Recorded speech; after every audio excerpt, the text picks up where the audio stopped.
Another day, another disaster befalls our beautiful city. And guess who's to blame?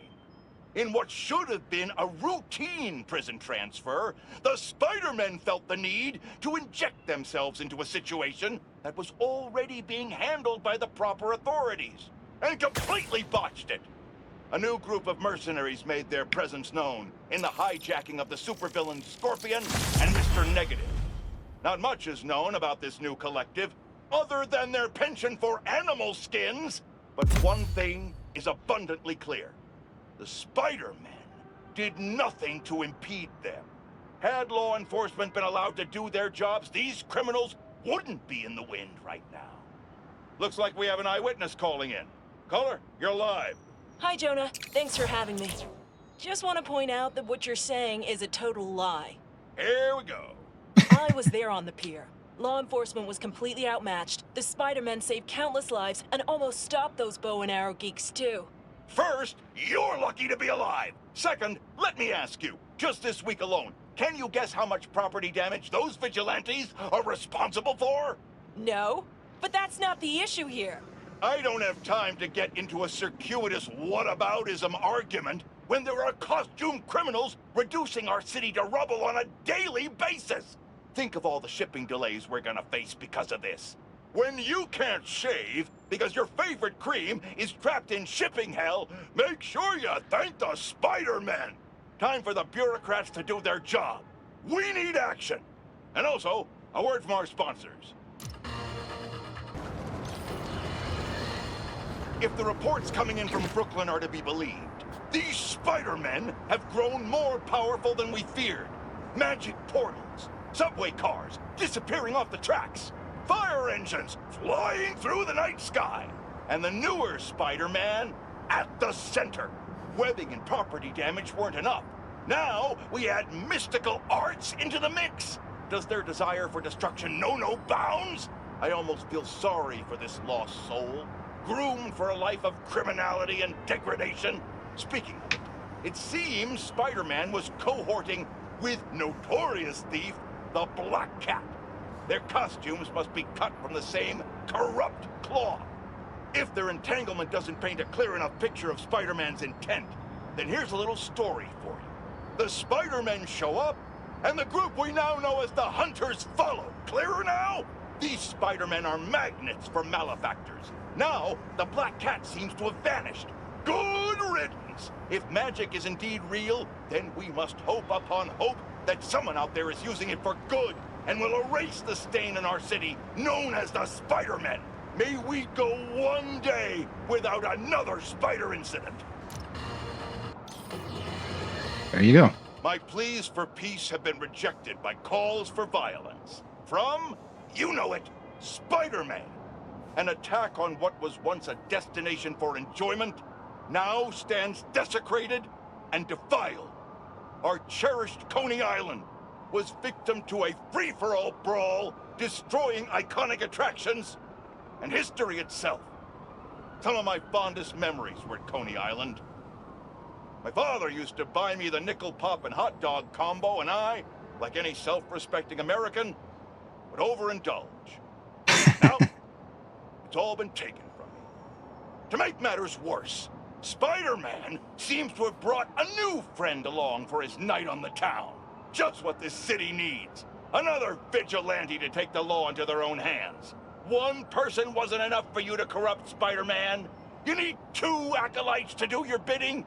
Add to the pile of unpleasantness the Hunters and reformed criminal Lonnie Lincoln, aka Tombstone, and you have a recipe for the ruination of any normal person just trying to have a night out. These Hunters are clearly after the Spider-Men, and any of their accomplices. They're as much a blight on this city as the heroes protecting it. I'm sure Old Glory Mayor Grant loves what this does for tourism. Have you heard the one about the criminal who went to prison and came out a better person? Me either! But that's what Quentin Beck would have us believe. After his numerous crime sprees, who could forget when he made Spider-Man look like a moron chasing an imaginary flying bus of school children while he made off with $2 million in diamonds? he finally landed himself where he belonged.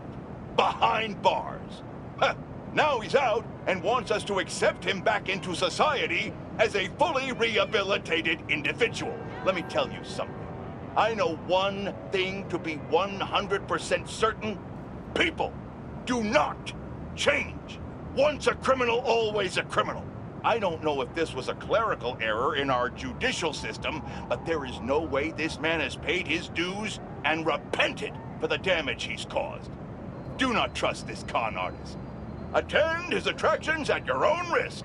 And while we're at it, I can think of 2 other costume criminals that belong in prison with Beck. But that's for another podcast. All right, well, that's going to be where we're going to call it. Oh, hey, I'm sure hang on. you've heard by now that Mac Gargan, the Scorpion, has been found dead. His stinger removed like a trophy. One can only assume this was at the hands of the Hunters. Are they doing what the ineffectual Spider-Men won't and removing these dangers permanently? Then again, maybe Spider-Man has finally changed his tune. I, for one, say, let them wipe each other out. They're not making our world a better place, and the less of these mass marauders roaming our streets, the better. When they're gone, we can turn the corner back to simpler times. Wouldn't that be refreshing? I yearn for the days of normal news coverage, when I could attack the real issues, like the tanking economy, or the corruption of our youth, instead of being forced to cover spandex buffoons who make life for the average Joe a waking nightmare. One day, one day. Is it Fashion Week? Spider-Man seems to think so, debuting an all-new black costume.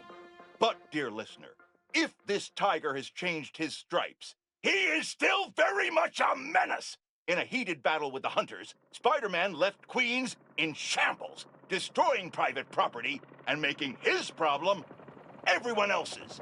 This fight escalated, cascaded, and culminated in a chase on the East River with his partner, Spider-Man Jr., joining the fray to create more chaos. Eyewitnesses are indicating they spotted a giant lizard in the river. Let's hope it's not the lizard. That would only prove my point.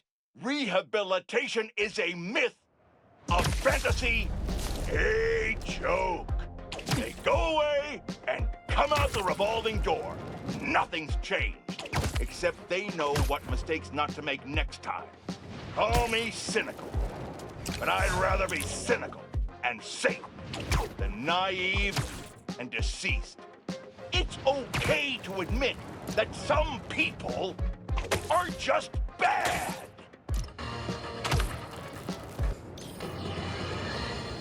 We as a society need to have a collective reckoning with the notion of heroes. As I warned, a monster we were told was cured has returned to wreak havoc, and Spider-Man failed to protect us.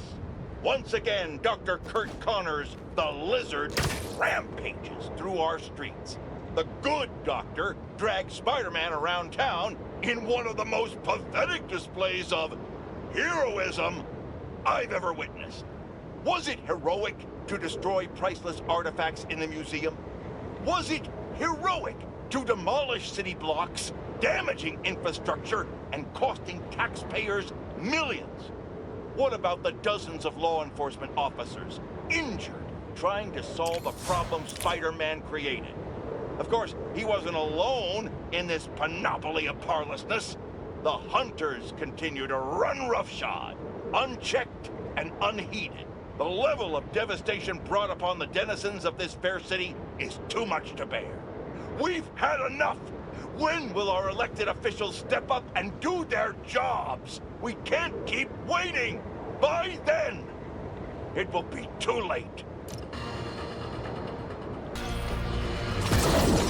If there's one thing New Yorkers hate, it's obstruction of traffic. And right now, due to certain webheads, I'm being forced to podcast from my car because they thought it would be hilarious to cave in the Queensboro Tunnel in a skirmish with the hunters. I'm sure they're having a good old chuckle thinking about the thousands of commuters they've upended today. Imagine going life without a care for anyone else in the world. No sympathy, no regard. Hey, idiot, knock it off! You think I'd be sitting here if I could move? Why don't you get out and direct traffic then? Better yet, go dig out the tunnel. Where was I?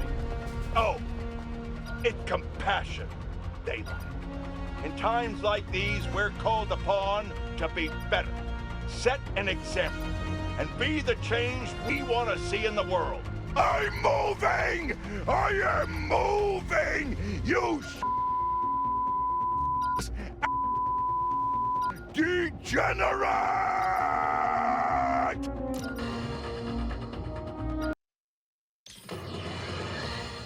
Listeners, you know me. I don't fabricate information just because of my personal leanings. What I'm hearing, I take no pleasure in delivering to you. But it's my duty to report it nonetheless. It seems the newer Spider-Man has gone missing. Now, we can all agree these vigilantes need to be brought to justice. But it seems that may never come to pass. A trusted source claims they saw firsthand Spider-Man captured by the hunters. Now, their track record speaks for itself. Should the worst befall this young man, I will be the last person to say, I told you so. Even though I was the first person to say it. Despite my campaign against these dangers to society, I don't wish harm on any other human being. So let us all come together and hope for Spider-Man's sake that he survives this ordeal, so he can face the courts and the punitive justice he deserves.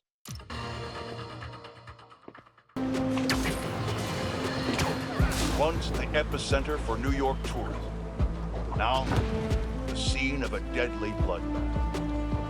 Unless you've been living under a rock, you've seen the photos released from Times Square, where we've learned Sergei Kraven, also known as Kraven, leader of the Hunters, has been brutally murdered by a monstrous unknown assailant. The most interesting piece of information to arise out of this catastrophe, the horrendous behemoth behind the homicide was sporting the same damn spider logo of New York's own Spider-Man. The day I've prophesied and rightly feared may have come to pass.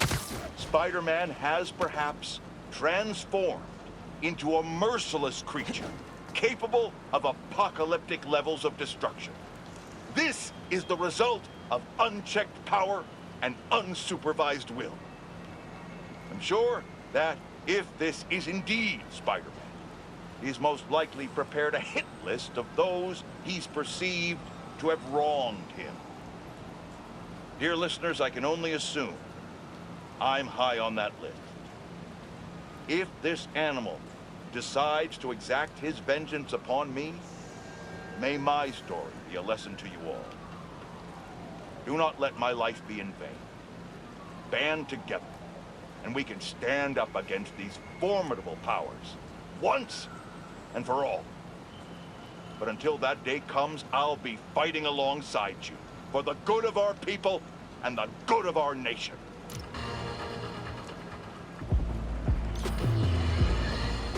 Folks, you're not going to believe this, but as always here, it is absolute truth. Gooey black monsters have begun popping up around the city. I repeat, monsters are in our city, propagating and disseminating to ends unknown.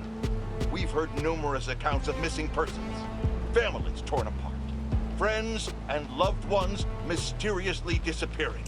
But now believe we can shed some light on the culprits. These vile creatures appear to be abducting us. For what nefarious purpose? We don't know yet. Now, more than ever, we need to look out for each other. Don't go out alone, unless it's an emergency. You could be next. I fear the worst is yet to come.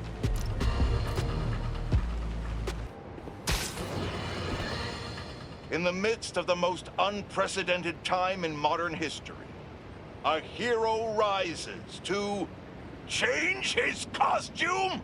What award show is Spider-Man hosting that he feels the need to change his outfit so frequently instead of providing any kind of meaningful assistance to the authorities? I don't know what his game is, but he seems to be more preoccupied with his wardrobe than the impending doom this city faces.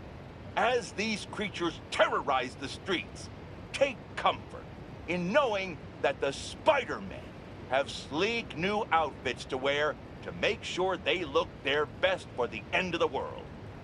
Has it ever been clearer? They do not care about us. Selfish, egotistical sociopaths. I'll tell you, in all my years, I would have not guessed that this is what I'd be reporting on as the world ended around us. But life is unpredictable. The only thing we can count on is the Spider-Man only doing what's best for them.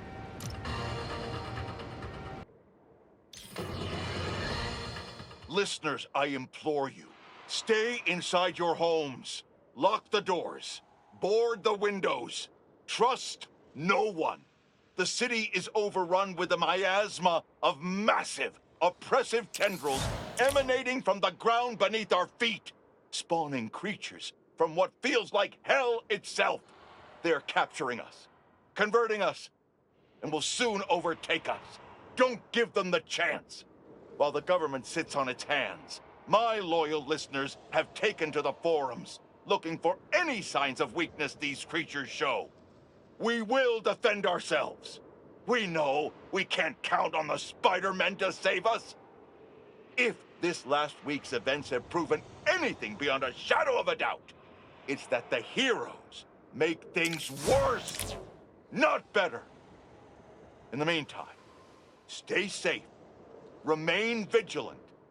We will get through this. New York does not go down without a fight. And I will be there, right next to you, on the front lines. Godspeed, and may we all see tomorrow.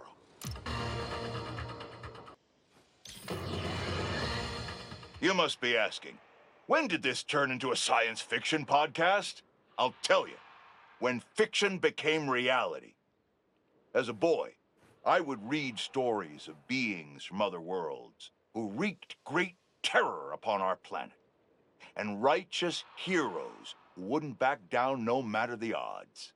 The morals were clear and simple, window-dressed in outrageous circumstance, to escape our humdrum reality. What I wouldn't give for our boring lives to return now. I look out the window and I see a city in panic, sheltering in fear, cries unheard and unanswered. I feel hopeless, powerless in the face of the world tearing itself apart and being remade in an unrecognizably foreign fashion. Those stories used to have happy endings, but I can't promise one right now. All I know is that we need a hero to rise up. And no, before the calls come in, I am not talking about the Spider-Men. I'm talking about our government and the duly elected officials with the power to do something. Save the costumes for Halloween. We need the army.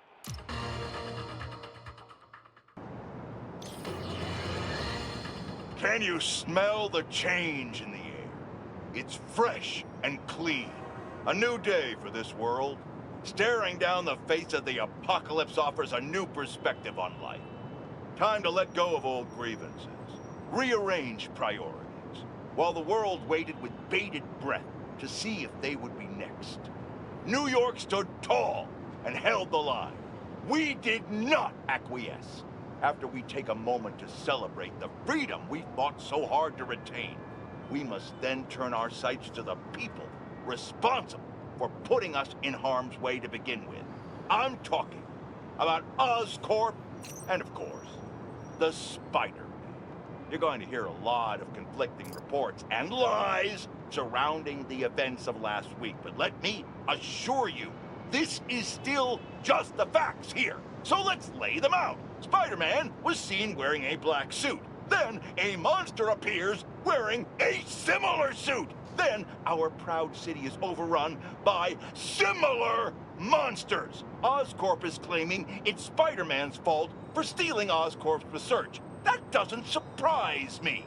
But Oscorp needs to be held accountable for creating these damn creatures in the first place. This is what happens when corporations try to play God and individuals overreach. Of course, hoping for legal ramifications for wrongdoers is like hoping for an ice cream shop in the desert. We must not forget where the blame lies. We can't forgive either. But for now, enjoy life. We're lucky to have it. Oh. We're suffering through a litany of problems right now. Inflation through the roof, feckless government officials, and a country on the brink of a collapse not seen since the fall of the Roman Empire. Yet the worst, most insidious dilemma we face is that of the faceless. It seems another masked vigilante is bringing their illegitimate justice to the streets. All reports indicate an individual disguised in purple and sporting a take-no-prisoners approach to the illegal activities they perpetrate.